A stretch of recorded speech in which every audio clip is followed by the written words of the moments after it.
So, naimbag aldang ngarabi daking sayang yung mga kapsat. Nasubukan na po ba natin mga kapsat yung tilapia na sinigang sa kamatis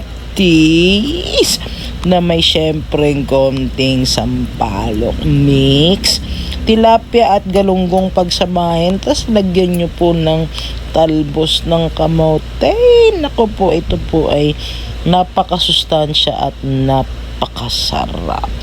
So syempre yan na po ang ating tilapia, ang ating gulay na ihahalo sa mahabang buhay. Lagyan po natin siya ng luya, sibuyas. Naku, ayun, naulit pala yung picture ng gulay na yan. Kunwari maraming gulay at talbos ng kamote. Siyempre di mawawala ang pinagkamatisan ng nangangamatis na kamatis. Ayan na po. Let's get started. Shout out mga kabsat! So ito na nga po, magluluto naman po tayo ng simpleng sinabawang isdang tilapia. At ati talong at tilapia, may isa, duwa, talo. Then adati layana, adati sibuyas na, ukra, siling mahaba, siling mapula pa sa misis nyo.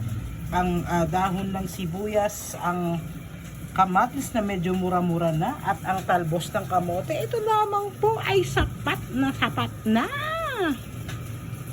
So ayun na nga mga kapsat, lagyan na po natin ang ating mga kamatis.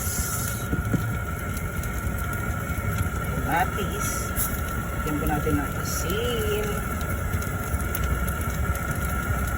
Lagyan na rin po natin ang ating luya.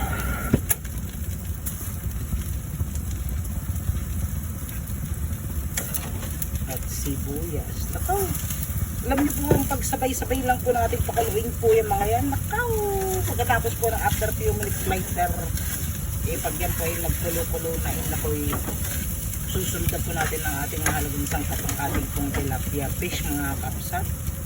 So pwede na po natin yan i-high fire para po pag gutom na po yung mga makikikain sa ating mga kapitbahay ay madali din po silang mag-aantay.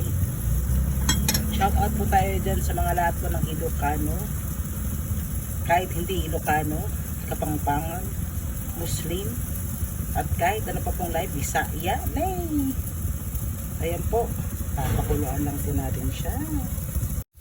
So ayun na nga po, pag kulo-kulo po niya ng konti, medyo pisa-pisain po natin ng kamatis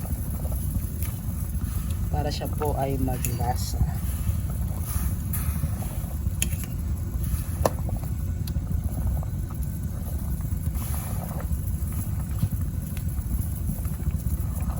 Pakatasin ang kamatis.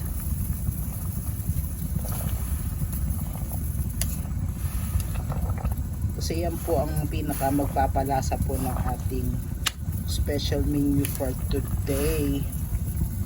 Yan po ang ating special fish for today.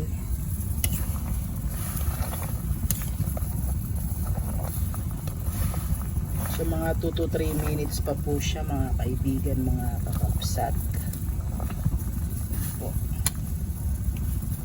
Na nga po, pag kulo-kulo na po mga kapsat, lagyan na po natin siya ng konting patis. Betchin po is optional.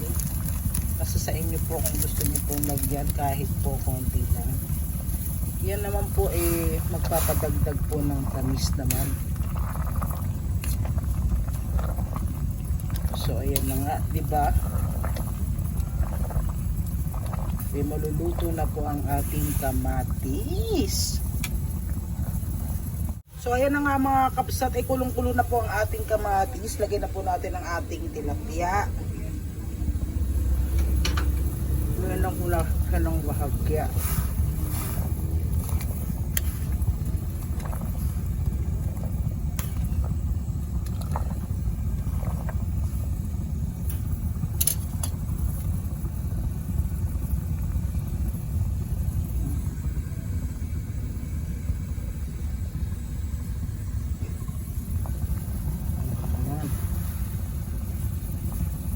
Ayan na nga po, nandyan na po ang ating mga isda.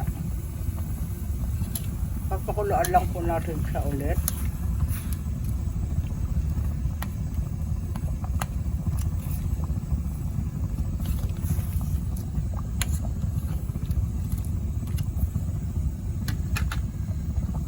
So ayun na nga mga kapsat, baliktad lang po natin ng bahagya.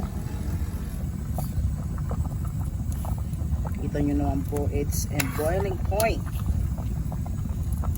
Shout out po tayo dyan sa mga mahilig po sa simpleng ulam.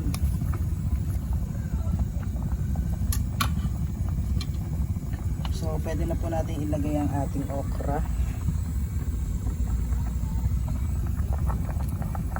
Kasi medyo matagal man siyang maluto.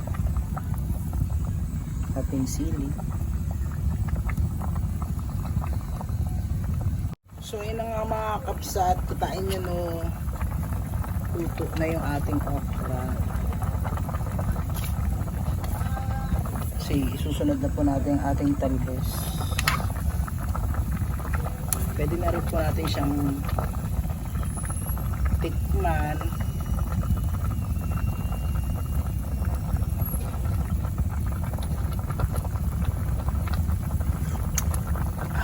Ay, nag-ima sana po. Kanada.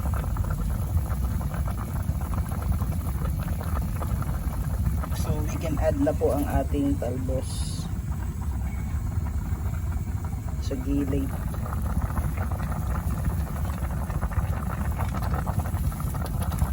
So, sanguin din po natin yan agad.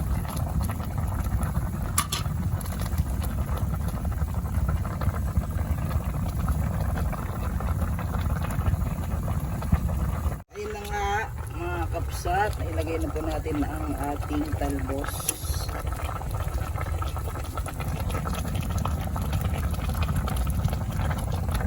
Sino po makakapagsabi na ito po ay napakasarap talaga na ulam.